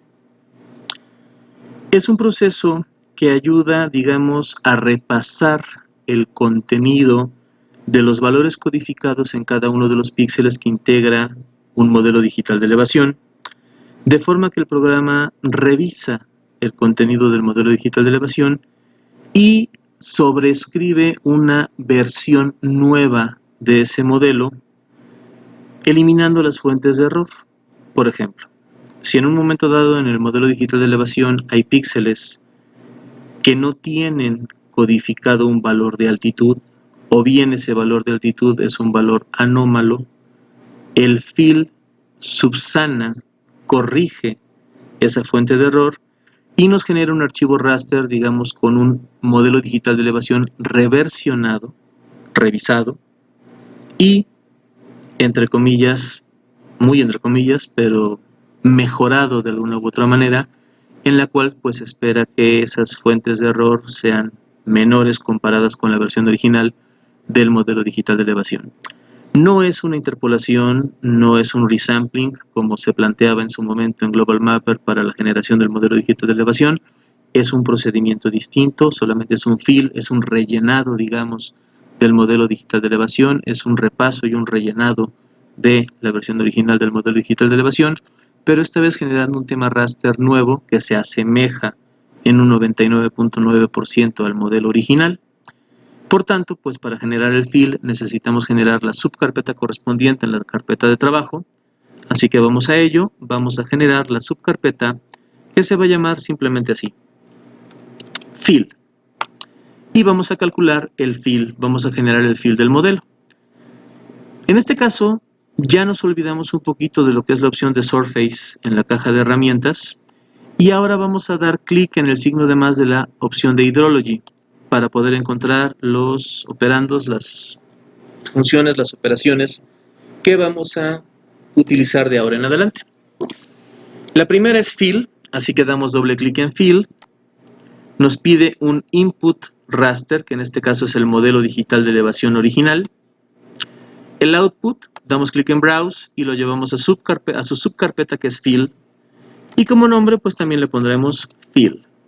Damos clic en salvar, marca un límite Z, en este caso no hay por qué marcar ningún valor, por qué agregar ningún valor, queremos el fill del modelo digital completo, así que damos clic en OK y esperamos a que el programa genere el fill del modelo digital de elevación. Como pueden ver, ya lo genera y me crea un archivo raster nuevo que se llama fill. En este caso me lo vuelve a marcar en ese continuo de grises, como si fuera un ortofoto. Ya no lo voy a llevar a la clasificación, ya lo voy a dejar así como tal. Ustedes si quieren pueden clasificarlo en Symbology y ponerle ahí rangos de altitud. y una paleta de colores. Yo lo voy a dejar así como tal porque realmente ya a posteriori eso no es importante para los efectos de interpretación y de explicación de esta práctica. El segundo procedimiento es crear el flow accumulation o la dirección de flujo, perdón, el flow direction o la dirección de flujo, flow direction, de este fill. De ahora en adelante utilizaremos como input el fill.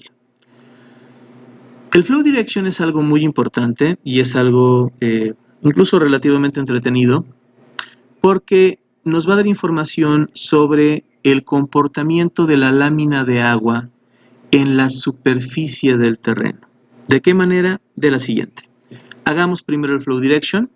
Voy a crear la subcarpeta correspondiente en la carpeta de trabajo. Voy a nueva carpeta y a esta le voy a poner FD. O sea, F de flow, D de direction. Minimizo y voy a flow direction en Hydrology. Doble clic. El input es el fill y el output es el tema raster que vamos a crear y que vamos a guardar en la subcarpeta FD. Como nombre también le pondremos FD, damos clic en salvar. En este caso hay una opción de forzar todos los límites de las celdas a un add word. Déjenlo desmarcado, no tiene sentido. Y nos pide un drop raster como opcional, no tenemos esa información, solamente estamos calculando el flow direction como tal. Dejen esto también en vacío, damos clic en OK y va a generar el programa el flow direction. Cuando genera el flow direction aparece este raster. Este raster que está segmentado en colores y tiene un valor numérico cada uno de los colores. Estos colores están asociados, voy a regresar a la guía de la práctica, a una orientación de flujo. De forma que todos los píxeles que correspondan al valor de 1 y en este caso estén asociados al color café, van a tener una dirección de flujo preferente hacia lo que es el este, o lo que es lo mismo. Si en un momento dado una gota de agua cae sobre este píxel que estoy marcando con el mouse, esa gota de agua va a discurrir por el terreno preferentemente en dirección este. Si esa gota de agua cayera en un píxel verde codificado con el número 2, tendría una dirección o una orientación de flujo preferente hacia el sureste. O lo que es lo mismo, si una gota de agua cae en este punto, que es ese color verde, discurriría en el continuo del relieve con una dirección preferencial hacia lo que es el sureste. Y así sucesivamente por cada uno de los números, por cada uno de los colores y por cada uno de los puntos que nos marca esta tabla de interpretación del flow direction. Al tratarse de información sobre el comportamiento de la lámina de agua en el continuo del relieve, flow direction pues nos da información muy importante para el estudio de muchísimos fenómenos de corte hidrometeorológico que tienen una expresión espacial en lo que es el relieve, estudios de hidrología, hidrografía, geohidrología, áreas de recarga, evaluación de diversos escenarios o condicionantes de desastre por inundaciones pluviales, fluviales, movimiento de laderas, avenidas, etcétera, etcétera. Es un insumo, es un material también muy útil cuando se trabaja este tipo de temáticas utilizando un sistema de información geográfica. Voy a regresar, ustedes en el ejercicio pues obtendrán la tabla de frecuencias del flow direction. Ya revisé esa parte, no voy a entretenerme en ello. Voy a regresar al zoom to layer para volver a la extensión total de lo que es el área que estamos nosotros ocupando para esta práctica. El siguiente punto a considerar es la obtención del flow accumulation. Así que voy a la carpeta de trabajo y voy a crear la subcarpeta correspondiente que se va a llamar FA o flow accumulation. ¿Qué información me da el flow accumulation? Vamos a verlo, vamos a crearlo. Vamos en Hydrology a la opción de flow accumulation El input, en este caso nos marca que pide el flow direction, así que marco el flow direction. El output, tengo que llevarlo a la carpeta correspondiente, clic en Browse, subo un nivel, voy a la subcarpeta que se llama FA, y como nombre de archivo, pues de igual manera le pondré FA. Clic en Guardar. En este caso, el tipo de datos output, déjenlo en float. Pide un raster de pesos, no lo tenemos, no es realmente necesario, déjenlo vacío. Vamos a dar clic en OK y va a generar el Flow Accumulation. Una vez que nos dé el Flow Accumulation, lo que nosotros obtenemos con este tema raster son las zonas de acumulación marcadas en el modelo digital de elevación, en este caso desde el fill. Y como podemos ver, pues obviamente esas zonas de acumulación habitualmente van a corresponder a los ríos, a la red hidrográfica que está presente en la zona de estudio. Como podemos ver, el Flow Accumulation ya nos va marcando, nos va insinuando esas rutas de escurrimiento, en este caso, obviamente evidenciadas por los cursos de agua, las zonas de acumulación en el área del modelo. De forma que a través del Flow Accumulation nosotros vamos a ser capaces de obtener, voy a regresar al zoom total, nosotros vamos a ser capaces de obtener la red hidrográfica local o la red hidrográfica que corresponda a esta extensión de relieve, a esta extensión de terreno de la cual pues contamos con el modelo digital de elevación. Estoy buscando algún otro rasgo que no sea un curso de agua, por ahí había una presa o algo parecido a una presa que encontré hace un momento, en este caso pues no la he vuelto a encontrar. Vamos a ver si posteriormente hay oportunidad de ello. ¿Cómo vamos a obtener la red hidrográfica de este municipio, de Chapa de Mota? Por desgracia, esta versión del programa ya no contiene esa operación, ya no contiene esa herramienta que antiguamente se llamaba Stream Network, sino que ahora hay que generar una consulta de información en la calculadora raster para poder nosotros generar esa información. Voy a regresar un momento a la guía temática para mostrarles esto. Les decía, habitualmente la opción que se utilizaba para generar la obtención de la red hídrica era la que se llamaba Stream Network. Esta opción ya no está presente en esta versión del programa. Ahora hay que hacer una consulta, un cálculo en la calculadora raster para poder obtener esa red hidrográfica. En lo que es esta parte de abajo, yo les estoy marcando en la guía temática cuál es la consulta, el cálculo que se tiene que hacer en Raster Calculator, en la calculadora raster, para obtener esa red hidrográfica. La consulta siempre va a ser la misma en estructura, va a ser red-hidro igual a la condicionante, paréntesis, del Flow Accumulation, que sea mayor que un número, en este caso 2000, 1. ¿A qué se refiere esta consulta?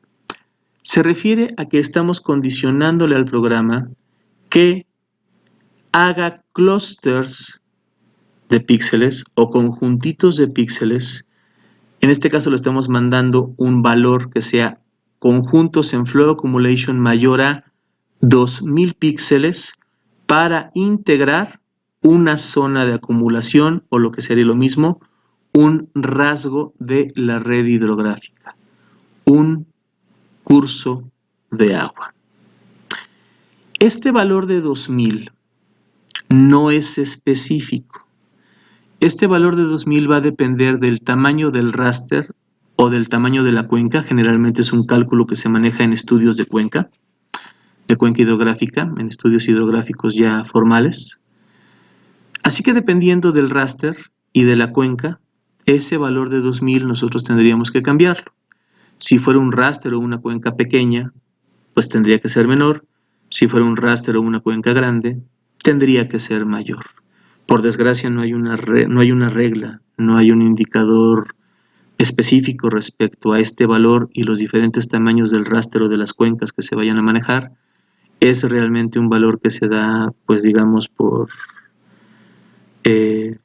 valiendo la redundancia, por el valor de la experiencia. Un analista, un usuario que tenga ya cierta pericia, cierta experiencia en el programa, más o menos intuye, más o menos puede discernir cuál es el valor el valor numérico de los clústeres, dependiendo del raster, del tamaño del raster o del área que esté manejando. En este caso, pues yo le pongo 2000 porque es un valor, digamos, que es relativamente funcional para rasters o para cuencas de tamaño pequeño a mediano. En este caso es el área de un municipio de mediano a extenso en el Estado de México. Así que pues probaremos con el valor de 2000 a ver cómo se comporta la red hidrográfica resultado de la expresión. Así que pues vamos a ello. La calculadora raster está en Spatial Analyst y en la opción que se llama Map Algebra. Así que vamos a buscarla. Vamos de nuevo a Spatial Analyst.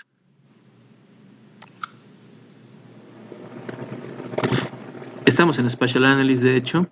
Así que vamos a la opción de Map Algebra. Y en Map Algebra la única opción es Raster Calculator. Así que damos doble clic en Raster Calculator y vamos a hacer la consulta. Importantísimo. La consulta debe tener la estructura que les está marcando el PDF, la guía temática de la práctica, porque si no tiene esa estructura exacta, el programa va a marcar un error. Por tanto, la consulta que vamos a poner es red, damos clic en el espacio, red-hidro igual. ¿Igual a qué? Igual a el condicional de el flow accumulation que sea mayor que 2000, brincamos la coma, para integrar un segmento. Ahí está la consulta. Como ven, este puntito sigue en verde, por lo tanto hemos expresado bien la consulta. Y lo que le decimos al programa es lo que les comentaba yo hace un rato en el PDF. Genera una red hidrográfica con la condicionante de que los clústeres derivados del tema Flow Accumulation sean mayores de 2000 píxeles para integrar un rasgo hidrográfico, en este caso un rasgo de los cursos de agua. Ya que tenemos la consulta hecha, vamos a dar ruta, salida y nombre al cálculo que estamos haciendo. En este caso, el cálculo lo que debería mostrarnos es un tema raster que contenga la red hidrográfica local, en este caso la red hidrográfica del municipio. Así que en la carpeta de trabajo vamos a crear una subcarpeta a la que le vamos a poner por nombre red, de red, guión bajo, hidro, de hidrográfica, red hidrográfica, cierro la carpeta, minimizo y ahora le doy la ruta y nombre a este raster. Lo llevo a la carpeta que se llama red hidro y como nombre le voy a poner R de red, guión bajo HD, hidro. Ya le di ruta y nombre, la consulta está bien hecha. Voy a dar clic en OK y esperar el resultado. La calculadora raster está trabajando. Me marca que el resultado es satisfactorio. Voy a despintar FA y vean cómo se ha generado también FD y también el fill y también el modelo digital de elevación. Y vean cómo se ha generado un tema raster. En este caso voy a poner las líneas en color azul y un poquito más fuertes para que se vean. No se ven. Así que las aumento más de tamaño, 3. Bueno, siguen sin verse, pero si pinto el Flow Accumulation abajo y hago un zoom, van a ver que ya existen. Aquí están. Vemos cómo se han creado los segmentos de líneas, en este caso son píxeles todavía, que marcan el tránsito, marcan el discurrir de la red hidrográfica local del tema raster que estamos trabajando. Esta red hidrográfica, voy a abrir la tabla de valores, la tabla de atributos de la red hidrográfica del RH para que vean la información. Tiene un row ID, un valor de 1 y el count total, que sería el count de los píxeles que integran esos segmentos de la red hidrográfica local. Ya que obtuvimos a través del Raster Calculator la red hidrográfica, nosotros podemos obtener el orden de corriente de esa red hidrográfica. El orden de corriente es un aspecto importante cuando se trabaja con información de este tipo orientada a lo que es un estudio hidrológico o hidrográfico. Es muy importante ya que pues, nos da información respecto a un parámetro morfológico básico de lo que es una cuenca hidrográfica o de un área que nos indica lo que es el nivel de ramificación o el nivel de gradación de un sistema fluvial. En este caso, pues, el criterio que se utiliza, digamos, como un criterio base, un método base para lo que es la obtención del orden de corriente del stream order es, en este caso, el método de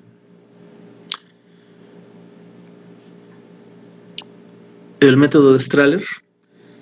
El método de Strahler básicamente es un enfoque, digamos, topológico que agrupa el orden de los ríos o de los tramos de los ríos, de la seriación del continuo de afluentes y tributarios en función de la distancia que tienen estos de la fuente o del inicio de lo que es el curso de agua como tal, o sea, siguiendo la ladera en un momento dado de una orientación de arriba hacia abajo, o bien desde lo que es el punto de confluencia, el punto en el cual se unen dos ríos, o bien el punto de boca del río en un momento dado, lo que es el término del río, en una secuencia alterna contraria, de abajo hacia arriba, de manera que jerarquiza ese continuo de afluentes y de tributarios en un sistema fluvial de acuerdo al orden que ellos guardan en la distribución de ese sistema fluvial. En este caso, cuando se trabaja lo que es el orden de los ríos, el método de Strahler, en cuanto a terminología, pues las palabras que se utilizan en lugar de río o de curso de agua, pues van a ser corriente o rama, de manera pues que este stream order lo que hace es acomodar u ordenar esas corrientes o esas ramas de la red hidrográfica local de acuerdo a una jerarquía que habitualmente va en un sentido, va en una orientación, digamos, ladera hacia abajo, desde lo que sería el nacimiento de una corriente, su tránsito a través del relieve, hasta encontrar una confluencia con otra corriente. Estos serían un orden 1 con un orden 1. A partir de esa confluencia, la corriente que se genera derivada de ella, que sería un segundo orden, hasta encontrar otra confluencia en la cual tenemos la unión de este pequeño sistema hidrográfico con este otro sistema hidrográfico y sus órdenes de corriente correspondiente, ignoro en este momento cuál sean, porque no tengo el zoom adecuado, hasta llegar pues a lo que es la parte de boca del río o la parte final del río, que pues va a integrar todos los órdenes de corriente que se fueron caracterizando, en este caso esta sería la desembocadura, que se fueron caracterizando en esta unidad hidrográfica o en esta cuenca hidrográfica. En este caso no vamos a utilizar el concepto de cuenca, es un procedimiento distinto, únicamente vamos a ordenar, vamos a obtener el Strahler, la ordenación, la jerarquía de los ríos de todo el municipio. No involucro el concepto de cuenca porque ya, digamos, significa un contexto diferente, un contexto fuera de un análisis abstracto como el que estamos haciendo, ya sería, digamos, darle una orientación funcionalista al análisis y no es el objeto de la materia todavía. Así que pues vamos a contentarnos únicamente con calcular el stream order bajo el método de Strahler de esta red hidrográfica local que corresponde al municipio de Chapa de Mota.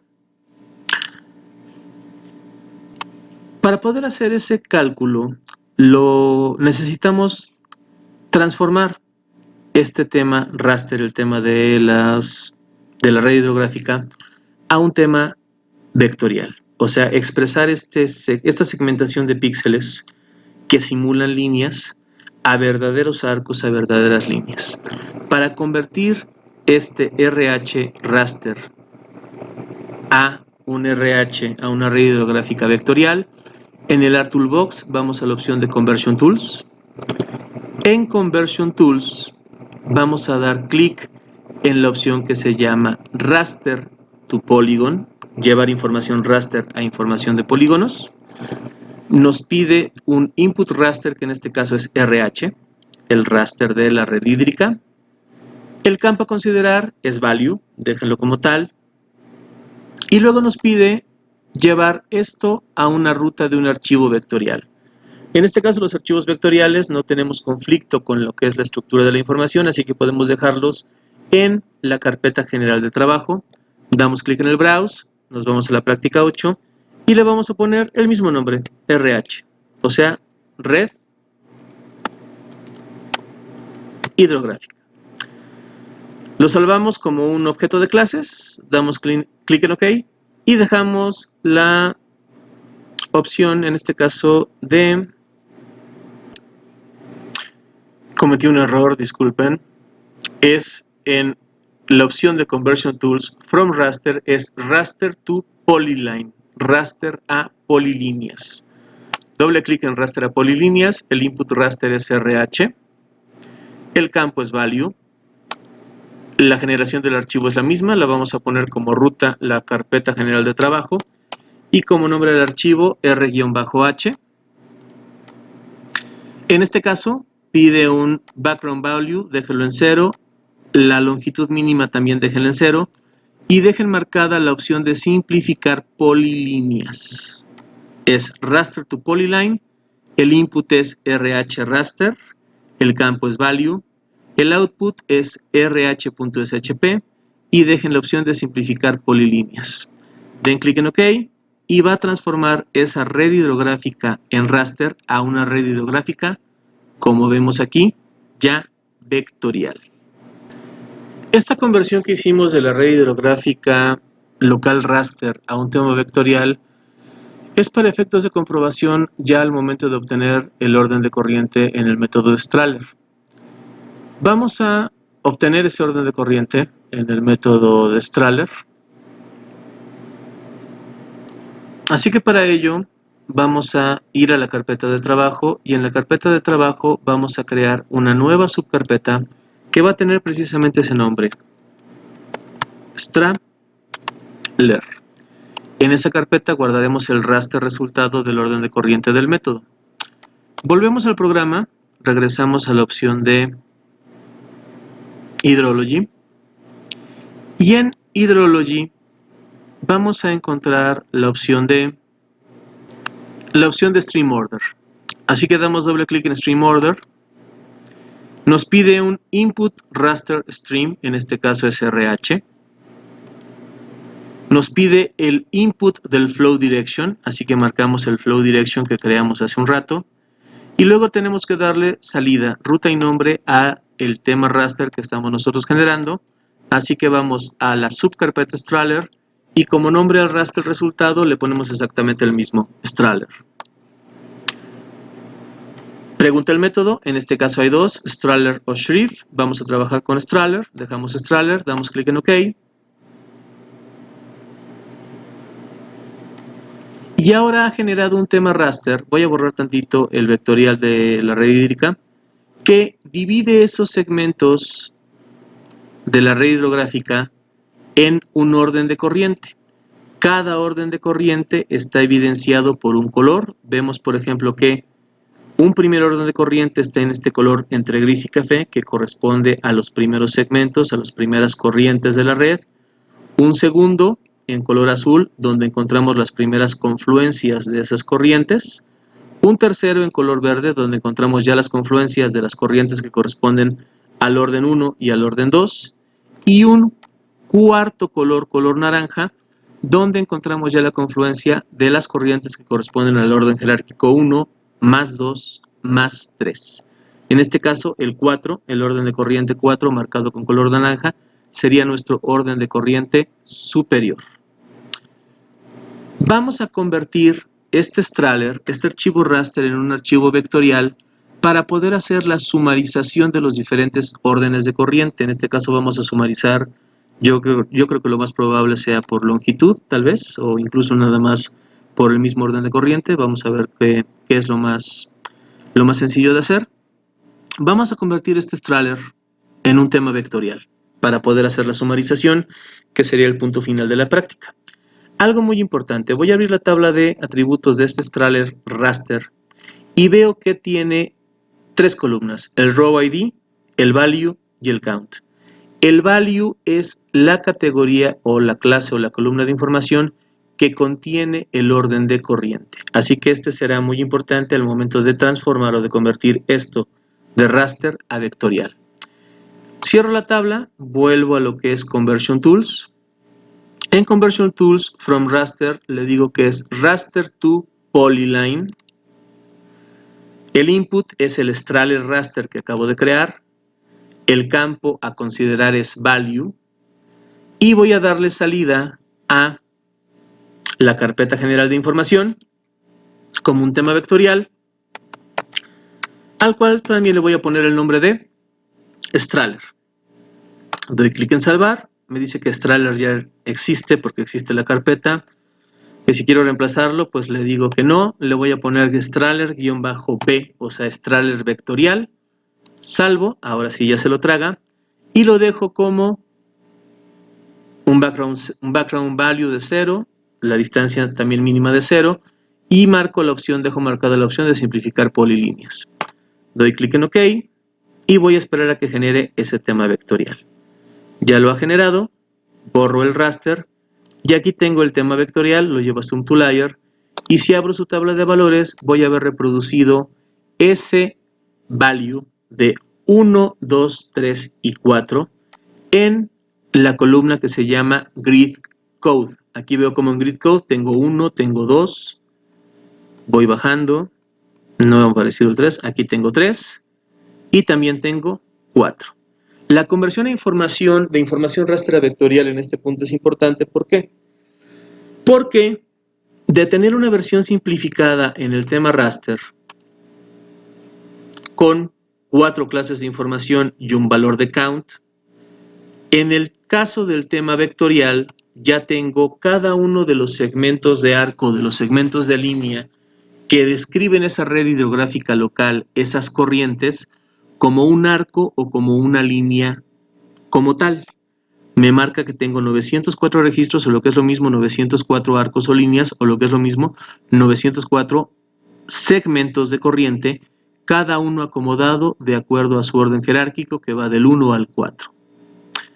Ahora es momento de hacer la sumarización de este Strahler vectorial para poder obtener en un momento dado la frecuencia o la extensión también de cada uno de los órdenes de corriente que obtuvimos del Strahler cuando trabajamos esa parte en raster, ahora expresada en vectorial. Vamos a probar a hacer la sumarización de esta información. Para ello, lo primero que tendríamos que hacer pues, es crear la geometría correspondiente, o sea, obtener la longitud de cada uno de estos segmentos de corriente, de estos 904 segmentos de corriente. Así que para ello vamos a las opciones de la tabla, vamos al campo que se llama, a la opción que se llama agregar campo para crear el campo correspondiente. El nombre del campo que estamos creando se llamará longitud. Y en tipo dejaremos double para no andar peleándonos con formatos de celdas. Vamos a dar clic en OK. Y luego vamos a dar clic con el botón derecho del mouse sobre el cabezal del campo longitud para calcular la geometría. Vamos a calcular geometría. Nos advierte que es una operación fuera del modo de edición que es irreversible. Le decimos que sí, que está bien. Y la propiedad que vamos a crear o que vamos a calcular es la longitud. En este caso pues está en el sistema de proyección UTM-14 Norte y las unidades son metros. Damos clic en OK, está como lo queremos. Otra vez manda la advertencia de que es una operación fuera del modo de edición irreversible, le decimos que sí. Y Cuando termina, pues ya genera las longitudes de cada uno de esos 904 segmentos de corriente, o de esas cuatro, o la longitud de cada uno de esos registros que corresponden a los arcos que demuestran, o los arcos que están representando esos segmentos de corriente. Perdón, me tuve un ataque de tos. Para obtener la sumarización de los distintos órdenes de corriente, vamos a realizar el siguiente procedimiento. Una vez que ya hemos calculado la longitud, vamos a ir al campo que se llama Grid Code, que recordemos que es el campo que rescata la información del value de las clases del Strahler, de las órdenes de corriente del Strahler. Damos clic derecho y vamos a la opción de sumarizar. En sumarizar nos pide seleccionar un campo a sumarizar, que en este caso es Grid Code, y luego como segundo seleccionar uno o más estadísticas para la sumarización. En este caso el campo que vamos a sumarizar es el que se llama longitud. Podríamos pedir mínima, máxima, promedio. En este caso, para obtener la longitud total de los diferentes órdenes de corriente, vamos a marcar la opción de sum, o sea, para la sumarización de esa longitud total de cada uno de los órdenes de corriente, y los vamos a llevar como una tabla en DBF a la carpeta de trabajo. Damos clic en Browse. En este caso, por ejemplo, como nombre le vamos a asignar Sum de sumarización, _ stream order, o la sumarización del orden de corriente en DBF. Como estamos creando un archivo de DBF, es muy importante que en salvar como tipo marquen ustedes que van a crear un DBF, un de base. Damos clic en salvar, damos clic en OK. Pregunta si quiere agregarlo, queremos agregarlo como una tabla al data frame, le decimos que sí. Y aquí aparece la sumarización. La voy a abrir, aquí está, y en la sumarización me dice que para el Grid Code 1, o sea, para el orden de corriente 1, tengo 530 segmentos de corriente con esta longitud en metros. Para el Grid Code 2, o lo que es el orden de corriente 2, tengo 221 segmentos con esta longitud sumarizada en metros. Para el orden de corriente 3, o el Grid Code 3, tengo 109 registros o 109 segmentos de corriente con esta longitud.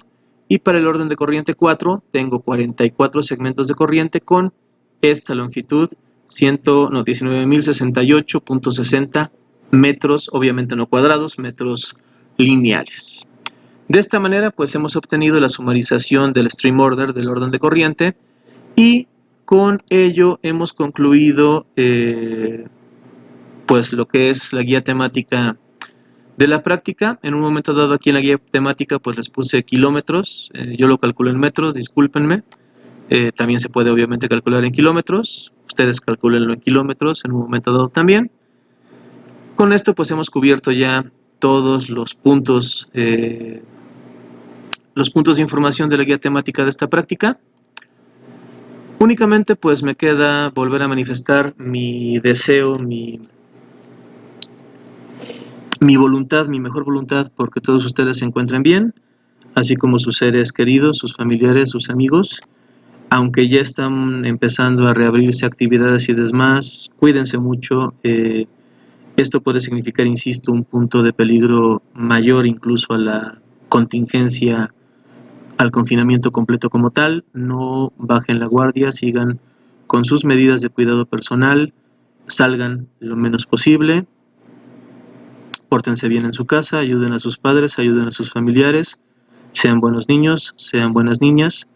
Y nosotros seguiremos pues en comunicación a través de los videos de las prácticas, a través del correo electrónico, y me escucharán en el siguiente video de la siguiente práctica.